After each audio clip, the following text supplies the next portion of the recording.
Tune into Turntable Taxi on KSJE Saturday nights at 8 o'clock.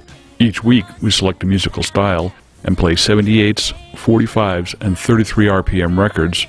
Some of our themes will include swing music, blues, heart-wrenching torch songs, early rock and roll, girl groups, soul, and R&B. Next time on Philosophy Talk, one child too many. The world's population is already over 7 billion and it keeps growing, which is exhausting our food, water, energy supplies to catastrophic effect. So maybe it's time for a little population control. Who do you propose we start with? One child too many. Next time on Philosophy Talk. Why deny the obvious, child? Why deny the obvious, child?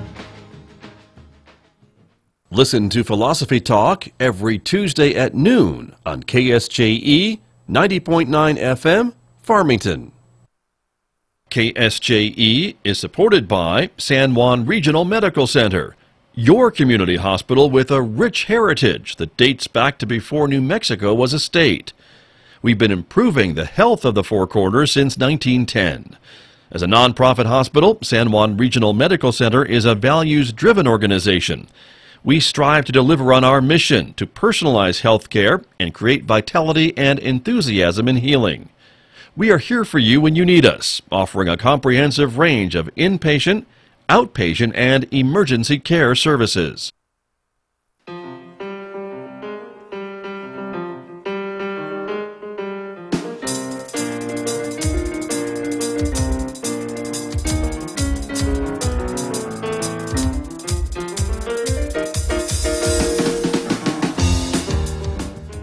Ten minutes past 8 o'clock. It is Monday morning, January 14th, 2019. Good morning, everyone. I'm Scott Michlin. Thank you for joining us here on KSJE 90.9 FM and 90.9 HD, the information and cultural beacon of the Four Corners. Special good morning, and welcome to our viewers who are watching us live this morning on the KSJE Facebook page and YouTube channel. It is the first day of the spring semester here at San Juan College. Students are already coming into campus, as you can see from a live look at our Math Science Hall right outside of our visual radio studio here at San Juan College. We welcome them to the campus to start the spring semester. Classes will start in about 19 minutes here at San Juan College. And to commemorate that, we'll talk about our programming in just a moment. But first, I want to remind you about some other delays or closings going on throughout the region today. It's a 2-hour delay this morning because of some icy driving conditions for schools in Newcomb in the Central Consolidated School District, also Central Consolidated Schools in the Nest-Chitty area. And we are aware of a 2-hour delay at the DZ School, which is located south of Bloomfield, of course. Those are the 2-hour delays that we're aware of. You can find out more details on our website, of course, all the time at ksje.com. Coming up on the weather forecast, we're expecting some drizzle later on this afternoon and a cloudy Monday with a high of 39 today. More chances for snow showers tomorrow and Wednesday of this week. And daily highs in the mid-40s and overnight lows for the next couple of days, as you can see, in the lower 30s. Well, as I mentioned, today is the first day of the spring semester, and so my guest on the radio in just a few moments, San Juan College President Dr. Tony Hopper Pendergrass will be here to kick off the spring semester, talk with us about some of the things going on here at San Juan College, some of her goals for the spring semester, and other things that are going on you may have heard about in the news. We shall comment on some of those things coming up this morning at 8 o'clock right here on KSJE. We will round out the 8 o'clock hour as we do every Monday, talking technology around 8:55 this morning. Lewis Campbell is my guest from Synergy Computer Systems, and he'll be talking with me about some of the technology that's been in the news this week. The Consumer Electronics Show wrapping up in Las Vegas. There's several stories to talk about from that event. And then, of course, 9 a.m. today, it is Roving with the Arts with Mick Hess. Mick is playing Mendelssohn Symphony No. 4, as well as sharing some arts news with you. That's coming up today at 9 on Roving with the Arts with Mick Hess. And, of course, you can always check out our programs on our program schedule by going to our website at ksje.com. It's also where you'll find our regional events calendar, showing you a picture of that right now if you're watching us live on the KSJE Facebook page and YouTube channel. The Duets Art exhibit continuing here at the Henderson Fine Arts Center Gallery at San Juan College. Freedom from Smoking class happening at San Juan Regional Medical Center. 2018 Income Tax Law for Small Business class happening at the San Juan College Quality Center for Business coming up later on this month. Also want to point out a couple of things at the Farmington Indian Center. The Navajo Shoe Game is happening on January 18th. That's a traditional game played in the winter. McGee Park hosting the Kicker Arena Cross and Mud Bog Show on January 19th. And the Riverside Nature Center having a Moonlight Walk coming up later on this month. Just some of the many events that you will see on our regional events calendar at KSJE.com.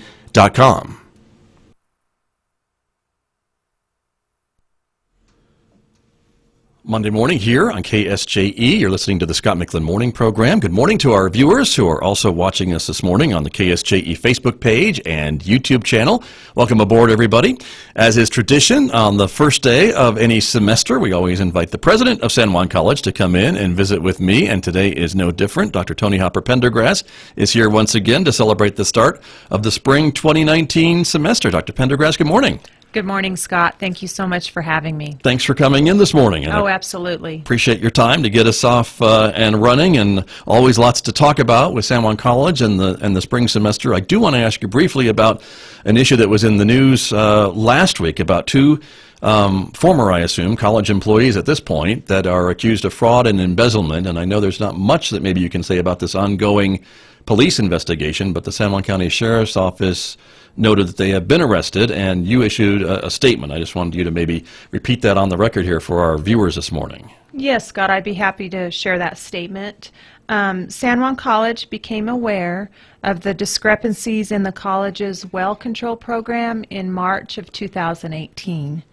In accordance with the college's legal requirements, the matter was reported to law enforcement and the Office of the State Auditor. So, of course, the college has been cooperating with the law enforcement's investigation into this matter. Okay. Since then. And it's really in their hands for now. Yes, absolutely. And so, and as they reported, and it's on our website, everyone, if you want to find more details, we won't go into them here. It's KSJE.com, of course, but these folks are accused of multiple counts of fraud and embezzlement, and they were arrested after the first of the year. I think it was January, the 3rd or so. But thank you for that statement, correct. Dr. Pendergrass, and that's disappointing. I know when anything like that is accused or alleged of anyone that works for your organization. Yes. So It's two ex-employees. Two ex-employees. Gotcha. All right. Well, let's move on to some other news that we can talk about in more detail, which is some other things that you shared at Convocation, which is the annual gathering of all the staff and faculty of San Juan College to get everyone ready to go for the new school semester, which starts today, everybody, here at San Juan College. And so there's a lot of talk about some events that are coming up here at San Juan College, and one is with the new makerspace that is here at the college, and that's an event coming up on February the 5th. Yes, that's correct. It's on a Tuesday afternoon. Right. And we'll be having a ribbon cutting that day. And maker spaces have really swept the country and swept the world. And I thought it was important that we should always also have one here at San Juan College. But what a maker space does is it brings together ideas, equipment, and knowledge for people in communities so that they can create whatever prototypes or create whatever big idea that they have. So we hope to use it for many of our college classes, in partnership with the public schools, the community, entrepreneurs, birthday parties, but we will have a clean space with about 1,000 square foot full of 3D printers, framing equipment, jewelry making equipment, just anything that people can imagine that they would like to create. And then we have what's called, I think we need to come up with a better term, but it's a dirty space, and that includes really high-end equipment, CNC machining equipment, woodworking equipment where people can create what they want, whether it's a prototype or whatever. Interesting. Okay, and I was going to ask you about the terms clean space and dirty space, but it's exactly kind of what it sounds like. A clean space is that super, super clean environment that we sometimes see when they're making computer chips and things like that that makes it a clean space, or is it different? It's actually different. It's just where you can I was do hoping more to of get dressed in a the spacesuit computer to go in type, there. the computer type stuff that you don't want sawdust on or Right. shavings or anything like that. So it's just a cleaner environment, but it's not, Super so to clean. speak, Intel. Okay, got it. Right. But still useful for that type of machinery, right? And Yes. projects that could be built there. Definitely, made and there. the college is also staffing it, and we will have training, and we will have people available to train people how to use the equipment. And we're so fortunate that Raytheon and Marion Oil and Gas provided funding for the makerspace, the lead funding, and then we also were able to obtain several grants. Our Power Grant, a grant from C&M, and others have helped us to establish this makerspace here in our community. Very exciting. And again, this equipment is probably much more expensive than the average entrepreneur could afford on their own to have access to. Yes, we're very fortunate. We've spent hundreds of thousands of dollars to get this set up, and we've also had donations from the community. So, for example, ImageNet has donated some 3D printers to us, so we're very grateful for that as well. In addition to, there's another event coming up I wanted to ask you about. That's a Career Pathways Expo at the end of this month, January 31st, and also on February 1st. Yes, this is in partnership with all of our 4 school districts in our county. And Jenny Lambert Beatty has been working closely with all of the 8th grade principals in the county, and they've been working on this for about a year. And we've been they have designed different activities in the 8th graders' experience in the middle schools so they can do different types of career exploration. And they're identifying a couple pathways each student will have, and then they'll come on campus for one day. We'll have about 900 8th graders one day and 900 the next. And we will have, we're partnering with our business community. Over the lunch hour, they will have booths set up in the Health and Human Performance Center. So we need as many business owners as possible to be there, to be available to tell students about these careers. This is modeled after the city of Nashville, who has totally transformed their public school and higher ed system by identifying careers at an early age for these students and then designing the activities around that pathway, so that the students feel like they have ownership and are interested in what they're learning. So, for example, if a student selected health careers, then the math, the science, the English, all of that's designed around health careers, and it helps them get those post-secondary credentials even earlier. And we know this will help our economy, help it diversify, and then help it also expand.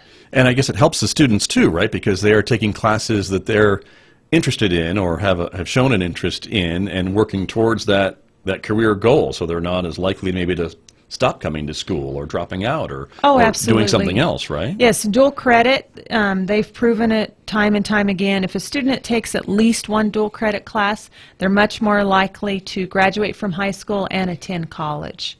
So that's important that they have those experiences. Right. And we always hear about, or at least I've heard a lot from you and others here at San Juan College, about pathways and ways to maybe help those students when they show up at our door, or at the door of San Juan College, to try to choose what pathway, what career they're looking for and how to make that happen. Sometimes when they're met with 300 different options, that can be overwhelming for some. Yes, exactly. So we have over 100 different degree and certificate options here at San Juan College as an Even example. that's overwhelming. And it's completely overwhelming. Yeah. Just think about it. If you're going to buy ice cream, what if they had over 100 choices? I'd never leave. Right, exactly. Right. So we've narrowed that down to 7 pathways, and it helps students just make a more informed decision, and then once they enter that pathway, they can hone in and select a specific career. I gotcha. And so this Career Pathways Expo is inviting students from all the different area school districts onto campus for this event.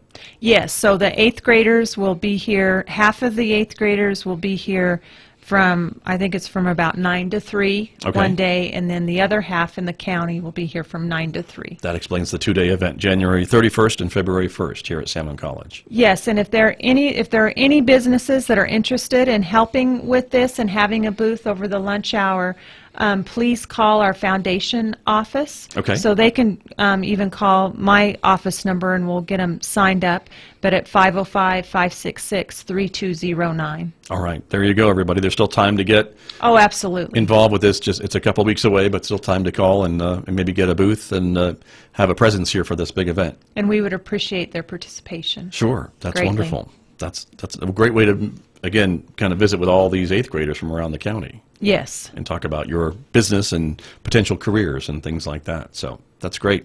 The other thing I wanted to ask you about is the college and Farmington schools buying the old building, the old Hillcourt building on 30th Street in Farmington. That seemed to be quite the real estate deal. Yes, we're very excited about that. The board will actually talked about this last week. Mm-hmm. And the idea being that the asking price was much less than what the building was valued at least that was my understanding, which is what made it such a good opportunity. Yes, we're pleased with that. We engaged in a partnership with Farmington Municipal Schools to purchase it, and we had some local bond funds that were originally dedicated for the renovation, $5 million for the renovation of the Burlington building, and we all know that that was built in the late 50s, and it was donated to the college around 2000. And we've had great use of that building for the last 18 years, but the $5 million put into that building for renovations would not go nearly as far as purchasing half a building Right. virtually right next to it that was actually built in 1997. Got it. And the price is roughly around $3 million, I think, the college's Yes. share of that, and then you have an extra $2 million then for any minor about renovations $1.5 million might need in that Yeah, building $2 to make million. it work. That's correct. So that's why the math, or how the math worked, I guess, to get this idea through and talk to the Exactly. board and everyone else. And the school district, I think, is thrilled in my discussions with Dr. Schmidt to have all of some of their satellite offices all under one roof for the first time in a very long time. Yes, that's my understanding, is that they have administrative services throughout the city, and they think for operational efficiency and effectiveness, they need to all be co-located in the same place. Right. And then the Burlington building, I guess the idea is to maybe tear that building down in that space, because it has become quite the investment, I guess, to keep it up and functioning, being an old building. Well, that's up to our foundation board, so we'll have discussions with them I about see. what the future of that building will involve. Because it's the actual foundation that owns that building. That's the entity that was donated, the building was donated to back in whenever that was. Yes, and we're planning to have discussions with all of them about the future of that building. Got you. And so basically any office that's located at 30th Street in those buildings would just move over basically across the parking lot into this new space? Or Well, we're still working Okay. all of that out. Gotcha. Well, we'll stay tuned is what we Okay. say in this business, right? When those things are Exactly. happening to see what is to come. The other construction project I want to ask you about is, of course, the big news about student housing here at San Juan College. After a long time of discussion and study and some feasibility studies and things like that, it was announced not too long ago, a few weeks ago maybe, that this is going to happen. Yes, it is. The board approved it, and we're grateful for that. And it's a public-private partnership that we're engaged in with Balfour Beatty. And we're excited. These will be apartment-style housing, about 376 beds. And we will have both two-bedroom, where two people share a bedroom. There's 4 people in each apartment, so Okay. 2 people sharing a bedroom. And then we will have those with just 4 bedrooms, and each person will have their own bedroom. I got And you. apartment style, full kitchens, everything. So theoretically, you could have couples together in one bedroom, Sure. still sharing the expenses with the other 2 in the other bedroom, or individuals Exactly. is the idea. And correct. this comes from the studies that you did showing that this formation would work the best for our population. Yes, we are engaged in a contract with Scion, and they're really a national leader in the community college housing market. And they surveyed all of our students. They did focus groups, and they looked carefully at our community, the real estate market, and determined that that would be what is needed for our housing project. Very exciting. And still the opening date, sometime in 2020, is that still what you're looking We'll at? see. or- We're kind of looking at 2020 or 2021. Okay. But it'll be a big change here at the campus, I think, to have people on campus 24 hours a day. It's a big change, right? Right. But exciting. It'll be great. And you said how many units again? I'm sorry. 376 beds. Okay.